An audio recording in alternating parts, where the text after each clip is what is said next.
Zoroastro, o profeta proibido.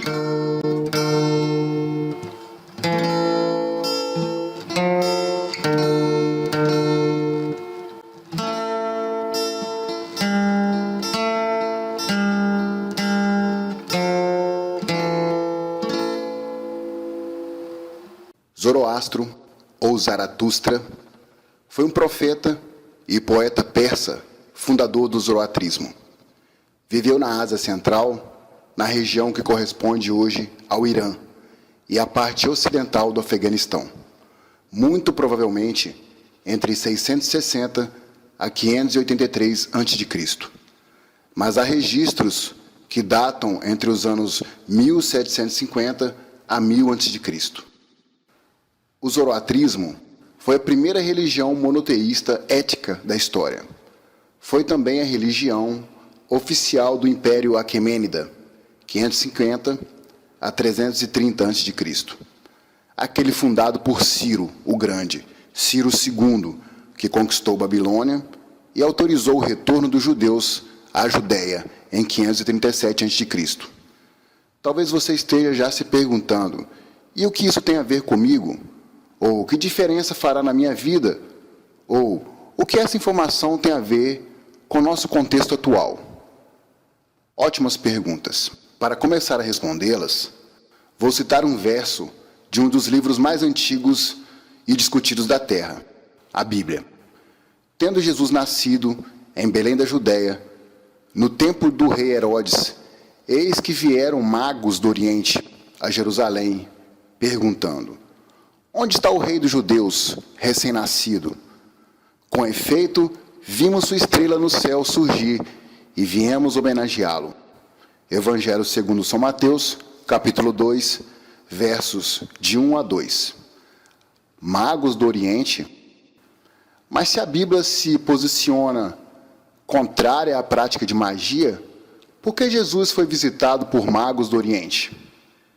Há muitas traduções da Bíblia que usam a palavra sábios no lugar de magos, mas tradicionalmente todos sabemos que os 3 reis eram 3 reis magos. Magos? Quem eram esses magos? Vamos procurar a origem da palavra mago. Vamos fazer uso da etimologia. Etimologia, parte da gramática que trata da história ou origem das palavras e da explicação do significado de palavras através da análise dos elementos que as constituem. Mago ou magui era uma palavra persa que significava tanto imagem quanto sábio, usada desde o século IV a.C.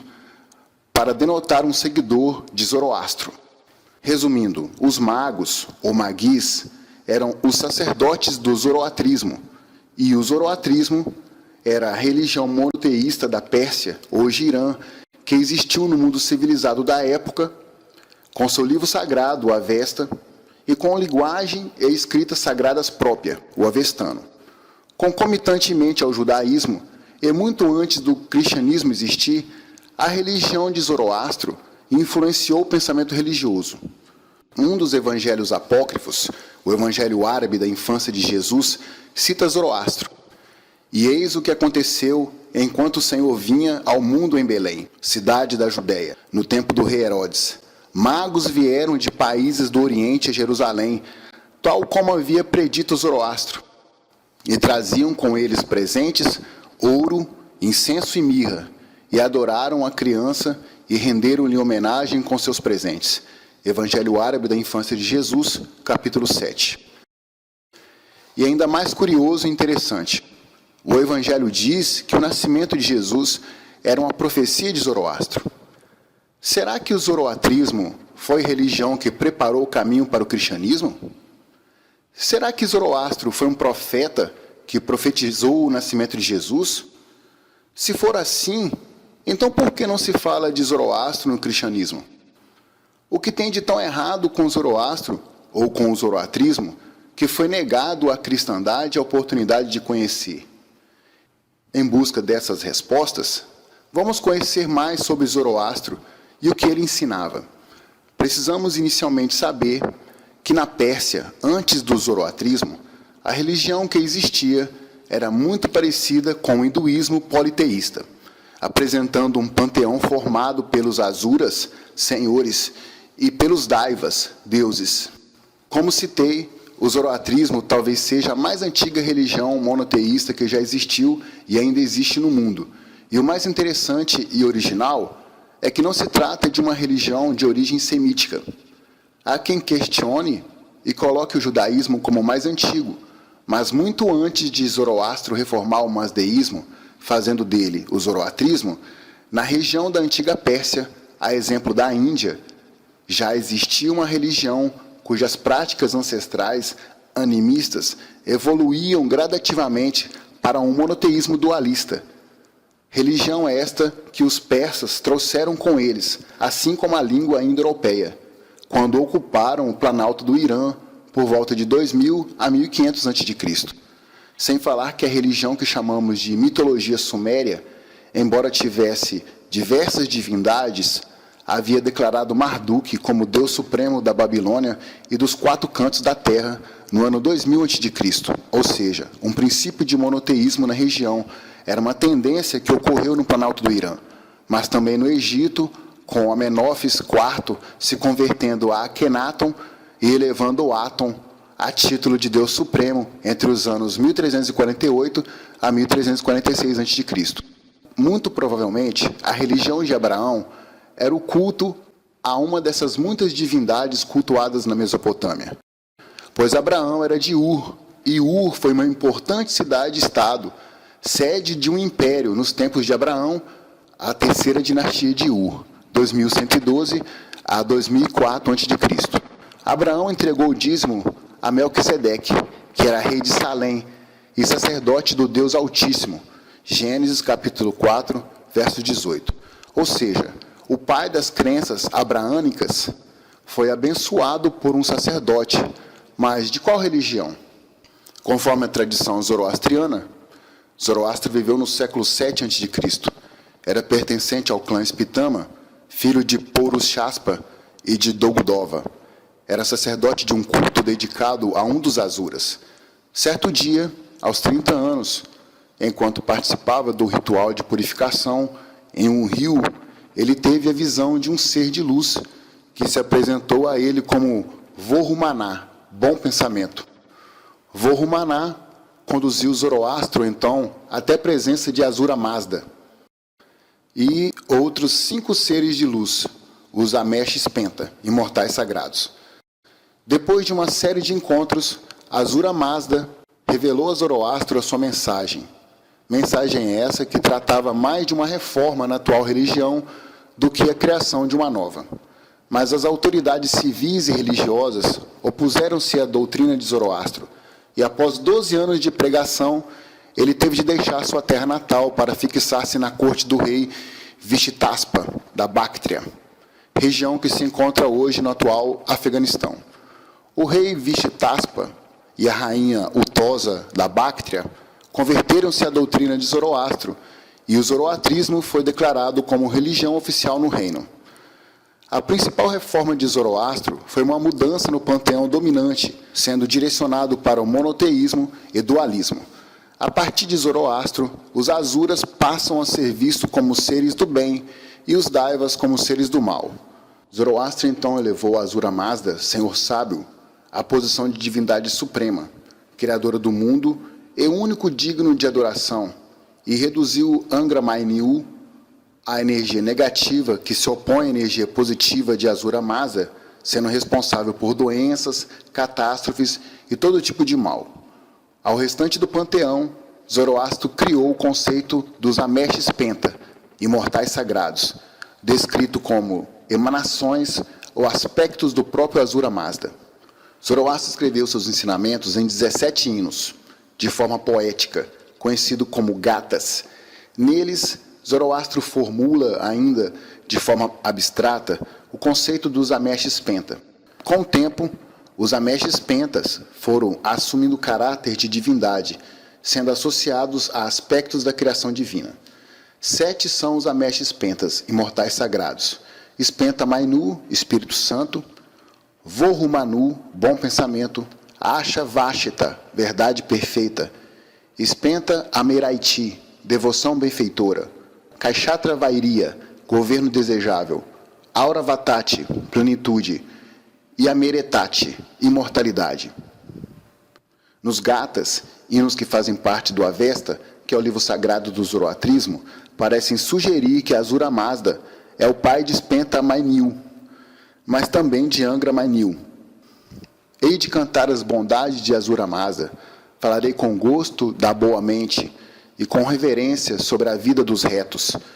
E assim, fazendo, mencionarei os dois conceitos que preocupam os sábios. Ouça com seus ouvidos aos melhores conselhos, reflita sobre eles com julgamento iluminado. Deixe que cada um possa escolher seus credos, com a mesma liberdade de escolha que todos devem ter em grandes eventos. Ó você, acorde para estes meus anunciamentos. No começo, haviam dois princípios gêmeos, espontaneamente ativos. Esses eram Spenta Mainyu, o bem, e Angra Mainyu, o mal, em pensamento, em palavra e ação. Entre esses dois, deixe Mazda escolher o correto, seja bom, não neutro. E quando essas duas mentalidades gêmeas vieram juntas, elas primeiramente estabeleceram a vida e a recusa da vida. Assim deve ser até o mundo durar. A má aventurança é a consequência de seguir o mal, e o estado da melhor consciência, a recompensa dos justos. Gatas, capítulo 3, versos de 1 a 4.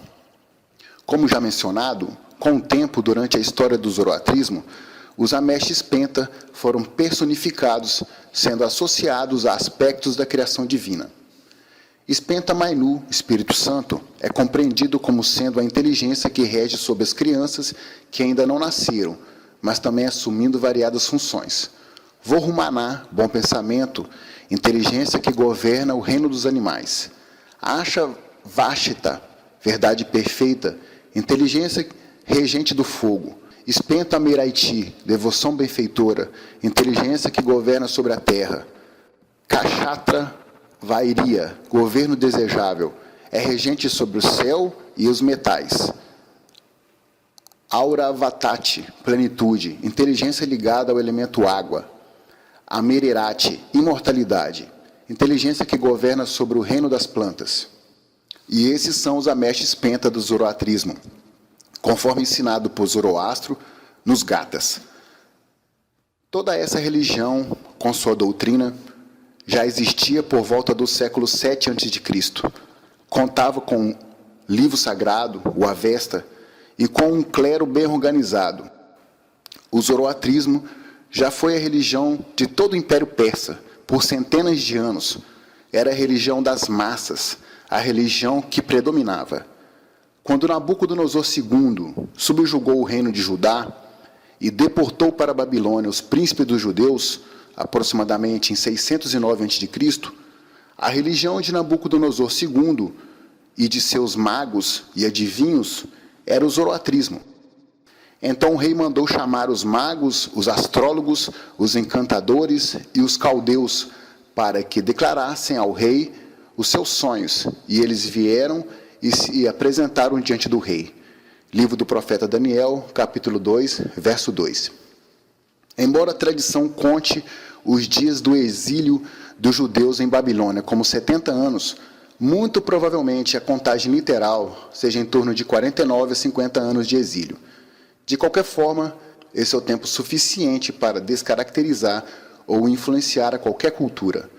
Acontece que, no princípio, ainda antes da religião dos judeus ser conhecida como judaísmo, fato que só vai ocorrer pós-exílio, a única divindade, o único ser sobrenatural conhecido dos judeus é o que conhecemos hoje pelo tetagrama, Yod-He-Vav-He, transliterado pela cristandade como Jeová ou Javé.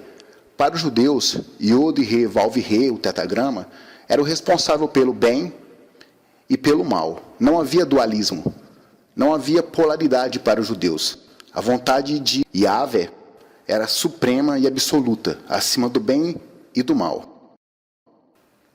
No livro do Êxodo está escrito: Eu sou o Senhor teu Deus, um Deus zeloso, que vingo a iniquidade dos pais nos filhos, nos netos e nos bisnetos daqueles que me odeiam, mas uso de misericórdia até a 1000ª geração com aqueles que me amam e guardam os meus mandamentos.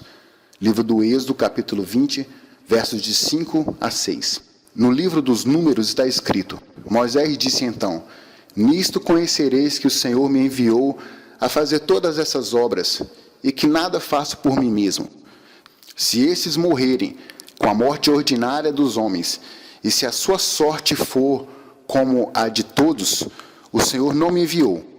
Mas se o Senhor fizer um novo prodígio, e o solo abrindo a sua boca, os engolir com tudo o que lhes pertence, de sorte que desçam vivos à habitação dos mortos, então sabereis que estes homens desprezaram o Senhor.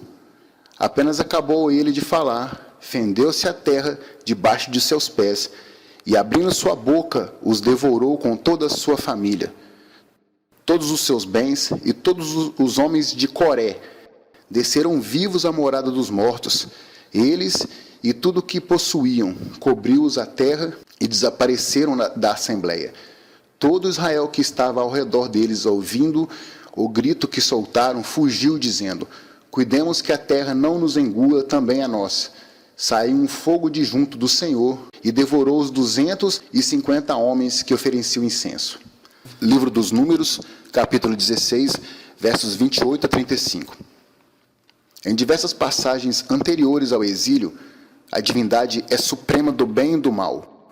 O Senhor dos Exércitos ordena ataques e matanças de todos, incluindo crianças e até os animais de seus inimigos. Conforme o livro de Josué, capítulo 6, verso 21. A divindade era temida. Na formação original do conceito de divindade dos judeus, só havia espaço para um ser sobrenatural, divino e todo-poderoso. Yod-He-Vav-He, o tetragrama. Aos olhos dos israelitas, a glória do Senhor tinha um aspecto de um fogo consumidor, como o cume do monte. Livro do Êxodo, capítulo 24, verso 17.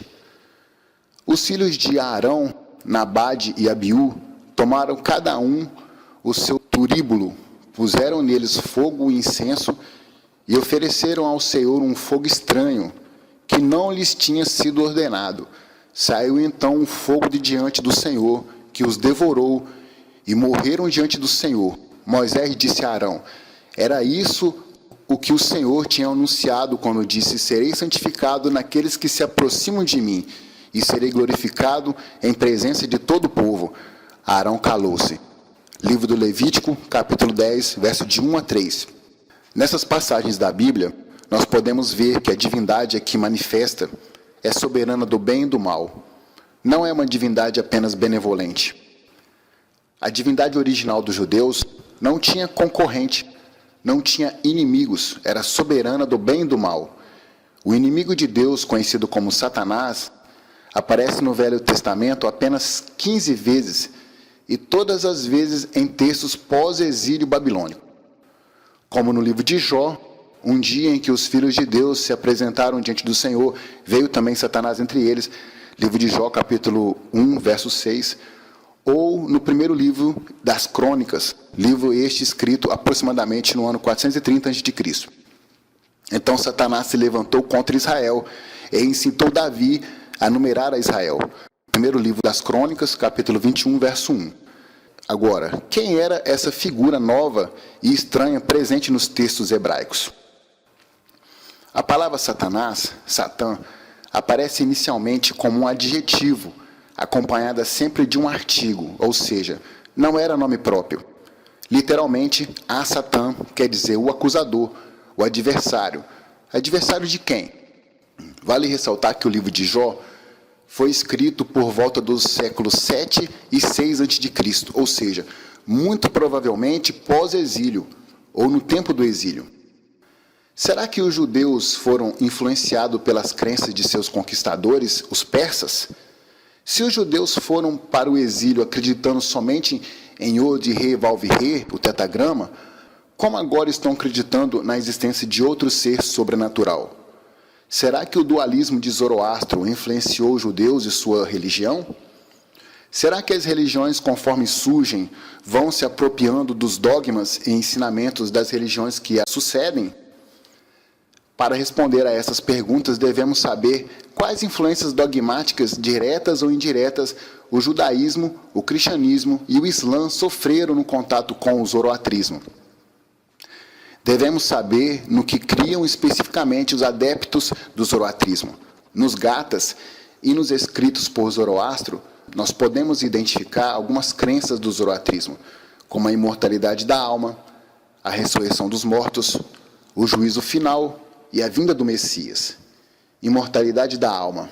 O homem sábio, que propaga a verdadeira religião e torna as pessoas conscientes de minha sagrada mensagem, a qual os leva à perfeição e imortalidade, deverá apreciar a mais alta alegria. Deverá, sem dúvida, apreciar também o poder do Criador, que aumenta através do bom pensamento. Vorumã. Gathas, capítulo 4, verso 6. Ressurreição dos mortos. O Senhor da vida e sabedoria deve conceder recompensas, cujas quais devem ser muito melhores do que se imagina para uma pessoa que realiza teus desejos e ajuda a criação a ascender em marcha. Entretanto, a pessoa que não realiza teus desejos e não se esforça pelo progresso da Mãe Terra deve encontrar sua retribuição ao fim, no dia da ressurreição, morte. Gathas, capítulo 16, verso 6. Juízo final. Os Karpãs e os Kavis têm tiranizado a humanidade. Suas más ações são destrutivas à vida. Certamente a consciência de tal alguém deve atormentar sua alma. E assim, quando chegarem à ponte do julgamento, sua morada por intermináveis eras deverá ser a casa da mentira. Gathas, capítulo 11, verso 11. Entre aqueles errantes, Ima Jamshid, o filho de Vivangan, é conhecido pela sua fama, desejando tornar alegres os mortais e convencer a si próprio. Ele desprezou o Todo-Poderoso.